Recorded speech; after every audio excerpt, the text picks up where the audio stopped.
Dios le bendiga a toda la hermosa familia Vida Nueva, que los tres grandes del cielo y de la tierra puedan bendecir a toda nuestra organización. Bueno, nuevamente vamos con todos los hierros, con mucha alegría, con una nueva columna mesiánica para todos ustedes, estudiando este gran libro de Isaías, allá, rozando la mitad de los 66 capítulos que tiene para muchos, creo que es uno de los libros más proféticos, más ponderados, que hablan de la personalidad de Jesús, de cómo piensa Dios y sobre todo, advertencias muy contundentes y fuertes para el pueblo de Dios, para el ministerio, cuando hacemos una relación.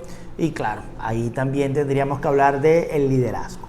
Vamos a estudiar lo que significa el capítulo 30, 31 y posiblemente lleguemos al 32. Estamos ya muy contentos, yo estoy muy emocionado por llegar a la mitad del libro porque sé que ha sido de una bendición para todos ustedes.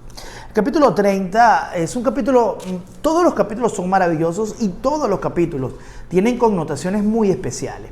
Pero este 30 es como un recordatorio, como una advertencia a algo que se tenía que haber evitado, pero que Israel, en este caso Judá, y el componente de lo que se conoce como el pueblo de Dios, había caído, y es envolver a Egipto, pactar con Egipto, ir a pedir el consejo de Egipto. Por eso es que dentro del contexto de los autores que le dieron orden a la Biblia, los diferentes cánones, habla de, o le titulan a este capítulo 30, la futilidad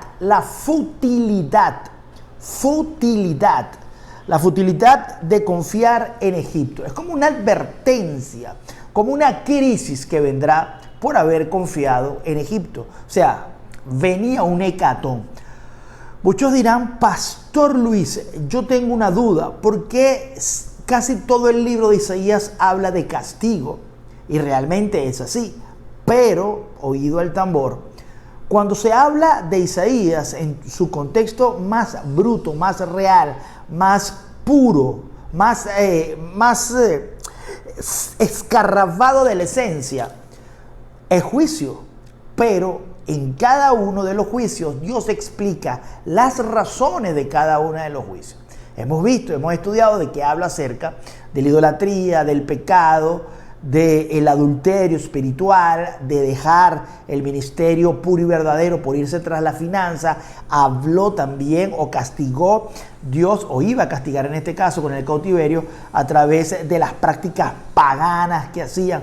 Pero también, cuando uno analiza este libro, cada sector del libro te va explicando, mira, en este capítulo te estoy castigando, le dice, parafraseando, todo mi juicio te lo voy a explicar en el libro de Isaías y te lo voy a referenciar. Cada cosa mala que hiciste, te la voy a explicar, y cada cosa mala por la cual tú, como mi pueblo, hablando Dios con Israel a través del profeta Isaías, es que tú como mi pueblo violaste varias cosas. Y en cada capítulo y en cada disertación escrita en los diferentes capítulos del libro de Isaías se contiene, está allí forjado el por qué los castigos de Dios, cuál fue la circunstancia y el punto donde fallaron. Es como que le está dando un veredicto paso por paso, pecado a pecado, descripción de cada pecado. Ahora, guardando la diferencia en términos teológicos, también nosotros podemos agarrar este libro de Isaías y llevarlo a la iglesia, porque la iglesia tiene diferentes pecados capitales, tiene diferentes pecados muy importantes que han perseguido a la iglesia desde el momento que la iglesia es iglesia. Y allí también es lo mismo, la misma característica y los mismos pecados que se enumeran, que se explican y que se sentencian uno por uno en el libro de Isaías. Obviamente que la iglesia también los ha cometido. ¿Por qué? A la final es que son humanos con naturaleza pecaminosa todas las generaciones.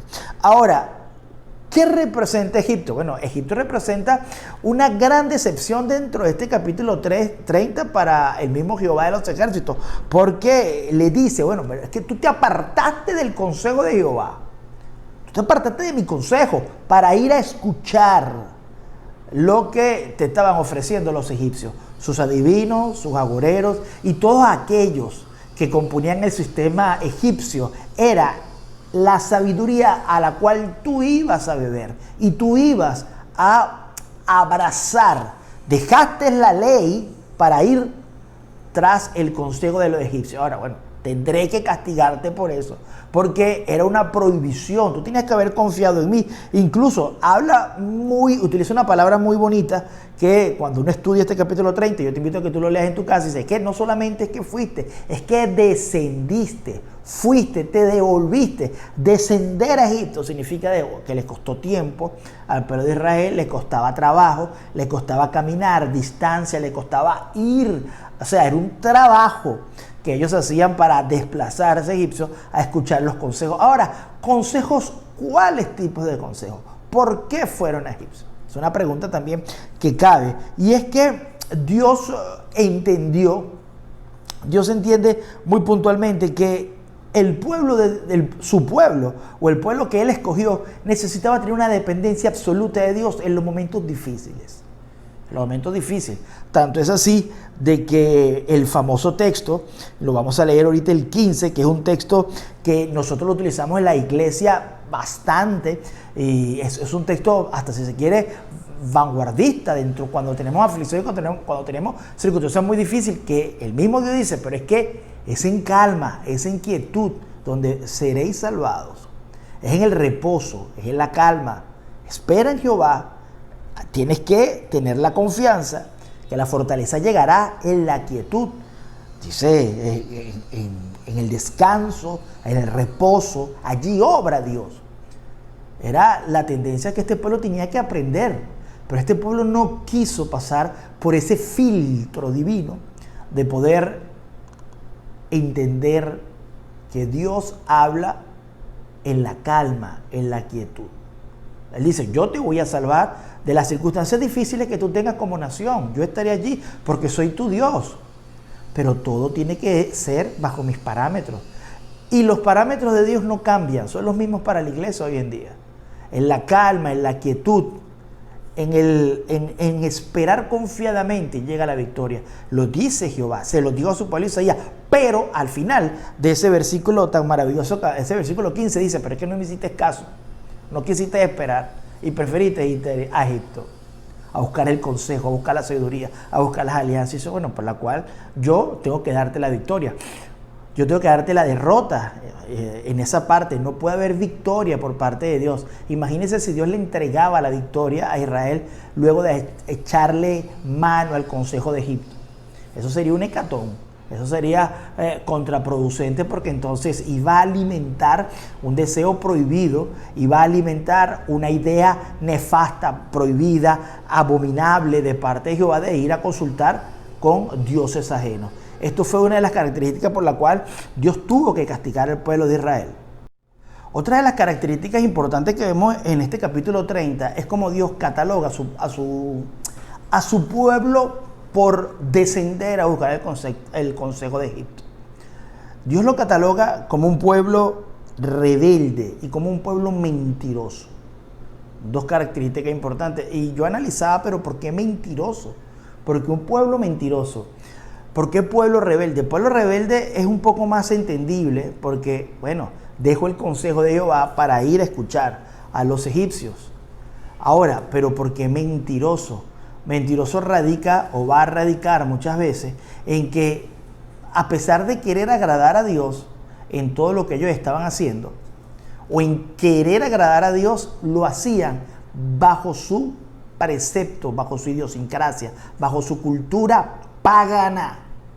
Eran unos mentirosos, eran unos falsos. Era tener una doble moral. Y lo hemos visto en los profetas menores, cuando estuvimos estudiando las espadas proféticas, que también había una mezcolanza. Había una mezcolanza en querer también estar a la buena de Dios, pero también con los ídolos paganos. Y eso es falsedad. Por eso es que Dios le cataloga mentiroso. Mentiroso no muchas veces es decir mentira, es actuar también. Y es pensar de manera equivocada, como dice la palabra.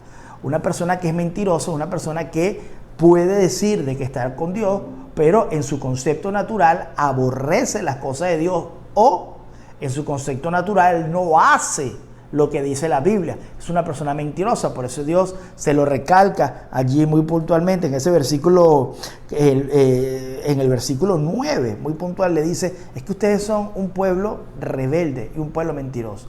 Entonces, volver a Egipto, retornar a Egipto también significa ir a la esencia de la esclavitud donde ellos estaban. Ellos no habían sido libres. Ellos tenían la grandeza del Señor, tenían la ley de Dios, tenían a los profetas de Dios, algunos profetas consagrados, porque también había un linaje profético y un proceso ministerial bastante podrido dentro de la época de Isaías, pero había todavía gente de Dios, pero el pueblo en sí no quiso escuchar la voz de Dios y se fueron a consultar ¿a dónde? A la esclavitud, a lo donde ellos habían sido sacados de la mano de Dios poderoso hace muchísimo tiempo por el Señor Moisés. Pero sin embargo, bueno, ya vimos que la tendencia del ser humano, en muchos casos, esto nos lleva a nosotros a comprender de que el hombre, bueno, el hombre vuelve otra vez a su vieja manera de vivir, y es algo que en la cual cuando uno analiza el Nuevo Testamento, también Jesús, incluso también Pablo en sus epístolas, dice que el viejo hombre o la vieja naturaleza en muchos casos se enseñorea sobre la vida de aquellas personas, hablando ya a nivel neotestamentario, aquellas personas que hayan confesado a Jesucristo. También vemos que ese capítulo 30 no queda solamente allí, habla de la promesa de la gracia de Dios sobre Israel, entendiendo de que esto es un toma y dame de te voy a castigar, pero te quiero restaurar. Te voy a castigar, pero te voy a restaurar. Te voy a castigar, pero no va a ser tu destino final, Israel. Y vemos que esa esperanza de gracia, de poder y de gloria está también enfocado en ese capítulo número 30, donde dice, Jehová va a esperar, Jehová tendrá piedad de ustedes y los sacará de donde está para llevarlo a un lugar alto por amor, obviamente, al mismo nombre de Jehová y por lo grande de su misericordia. Yo creo que el que entiende muy bien el libro de Isaías y el que se maravilla en los juicios de Dios puede comprender que el amor de Dios es muy grande. Cuando nosotros estudiamos Juan 3:16, nosotros podemos llegar a concluir de que el amor de Dios es muy grande porque envió a su Hijo a morir por la humanidad. Allí se resume el amor de Dios. Pero cuando uno estudia el libro de Isaías o cuando estudia el Antiguo Testamento, específicamente los juicios de Dios hacia su pueblo, uno también conoce de que Dios tiene un amor extremadamente grande, porque no solamente que castiga el pecado de su pueblo, sino que también por su misericordia y por su amor promete restauración y promete lo que significa llevar a su nación, a su pueblo, a la gloria.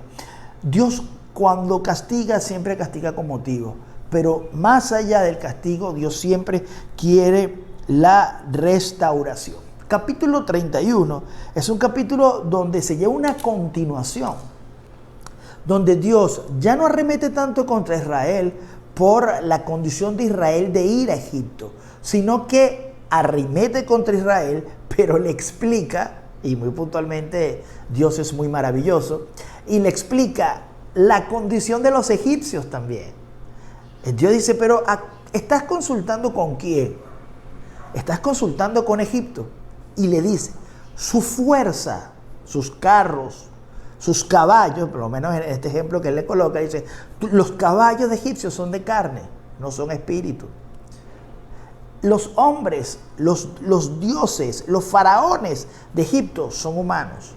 ¿En qué te pueden ellos salvar? Le dice Jehová de los ejércitos de Israel. Tú vas a dejar al Dios Todopoderoso, creador del cielo y de la tierra y de todo lo que hay, para ir a consultar con humanos. Tú vas a pedir la sabiduría en humanos. Esa es la verdad del capítulo 31 del libro de Isaías. Y eso a uno lo lleva a una meditación que en nuestros tiempos sucede también en parte de nuestras vidas. Dejamos el proceso glorioso de lo que Dios viene haciendo con uno cada día y esperar, y a veces caemos en la impaciencia y consultamos con humanos, consultamos con gente que morirá. A veces nos afianzamos a lo material, porque Dios se lo recrimina a Israel. le dice, bueno, pero es que Israel, realmente tú estás consultando con gente que perecerá. Tú estás colocando tus fuerzas en personas que van a morir. Las alianzas militares, las alianzas estratégicas que tú puedas buscar en Egipto, eso es material. No podrán. Y le dice también, muy puntualmente le dice, es que el mismo enemigo que te va a conquistar a ti, Israel, también los destruirá a ellos. O sea, no hay escapatoria, porque es mi mano la que ha dado la sentencia. Ni que haga las alianzas que haga te podrás librar. Todo esto son enseñanzas tremendas para la iglesia hoy en día, porque la iglesia también está en la capacidad de buscar a Cristo, pero buscarlo en el tiempo de aflicción y confiar solamente en Él. Es difícil. Yo creo que es difícil siempre y cuando una persona pierda el norte y el enfoque de las cosas de Dios. Ahí sí la persona obviamente va a buscar otros salvavidas, y los salvavidas más cercanos son los humanos, son los de la tierra, son los materiales. Pero una persona, o ellos en su momento, se fueran mantenido viendo al invisible en la ley de Jehová, yo creo que ellos no hubiesen ido a buscar alianzas con los egipcios. Esto es lo maravilloso del capítulo 31. 32 habla muy puntualmente de lo que significa el reinado justo del rey que ha de venir. Ahí hay que colocarle también, y siempre lo he dicho durante todas nuestras columnas mesiánicas, hay que colocarle la tilde y la ponderización de lo que significa encontrarse con partes escatológicas, futuristas, y que hablan del milenio y que hablan del mismo reinado de Jesús. Allí el 32 es una expresión de dos vertientes, que comienza el 32 hablando de la personalidad de este rey que vendrá, que no será un rey igual a todos los hombres, un rey que se va a mantener en la justicia perfecta y que no va a permitir la impiedad. Allí ya uno puede asemejarse a lo que va a suceder en el reinado del milenio, cuando dice que toda alma que peca morirá. Y eso obviamente porque este rey, hablando de Jesús, que reinará con Israel, este rey no va a permitir lo malo. Y aunque esté gobernando sobre vidas pecadoras, o más que pecadoras, vidas humanas, mortales, con naturaleza pecaminosa, que tendrán que depender siempre de la gloria de Dios para no morirse y para no darle rienda suelta a sus tentaciones, así será la vida en el milenio. Él dice que no lo va a permitir, y este capítulo 32 también coteja y refleja de que va a haber una mano que no permitirá lo malo y que no le dará una pizca al injusto, una pizca de actitudes malignas dentro de un reinado donde el mismo Jesús reinará. Isaías también lo explica, se lo explica al pueblo, de que a pesar de que hoy en día, en el contexto actual de ese momento de Israel, ellos tengan reyes malvados y reyes impíos, idólatras y pecadores, vendrá el Rey de Reyes que reinará con poder sobre Israel. Pero también ese capítulo 32, de la mitad hacia adelante, aproximadamente desde el versículo 4 en adelante, vemos también que él comienza a describir las actitudes de las personas de muy manera negativa, de muy manera llena de maldad, llena de características a espaldas a Dios, de estos ciudadanos que vivían en el reinado de ese momento con Israel, que eran los coterráneos de Isaías. Y él decía que estas personas, y describe las características de esas personas no van a estar reinando, ni van a pertenecer, ni estarán en el reinado de Cristo, o ese tipo de personas, o ese tipo de condiciones no estarán. Termina la última parte del capítulo 32 hablando acerca de las mujeres indolentes que habitaban en el pueblo de Israel. Específicamente es una advertencia contra las mujeres de Jerusalén. No sé si ustedes se recordarán que hace aproximadamente unas 4 o 5 columnas mesiánicas anterior hablamos de que la actitud o de las actitudes que tenían las mujeres de ese momento de Jerusalén eran actitudes que Dios no avalaba. Incluso yo había explicado de que el foco la actitud de Jezabel todavía estaba en la vida de muchas mujeres de esa época, de las que vivían en Jerusalén. Pues posteriormente y sorprendentemente, cuando uno sigue estudiando el libro de Isaías, te encuentras advertencias contra las mujeres. Y el capítulo 32 habla de la conducta, es como refrendando, como dándole soporte a los 3, 4, 5 explicaciones que hemos dado aproximadamente de lo que significa la condición de Jezabel, que le hemos visto en algunas columnas mesiánicas anteriores, pero que aquí también uno se las encuentra. Y sobre todo que eran mujeres indolentes, eran mujeres que en lo particular, en su cultura, eran mujeres que no eran hacedoras de las palabras de Dios. Nada que ver con el capítulo 31 del libro de Proverbios. Incluso le dice que tienen que pasar por un proceso de arrepentimiento, por un proceso de lloro, pero que Dios las iba también a restaurar y las iba a levantar. Las mujeres allí en el pueblo de Israel mandaban, gobernaban, eran mujeres a las cuales su conducta era una conducta donde poco le importaba los principios de Dios hacia la mujer,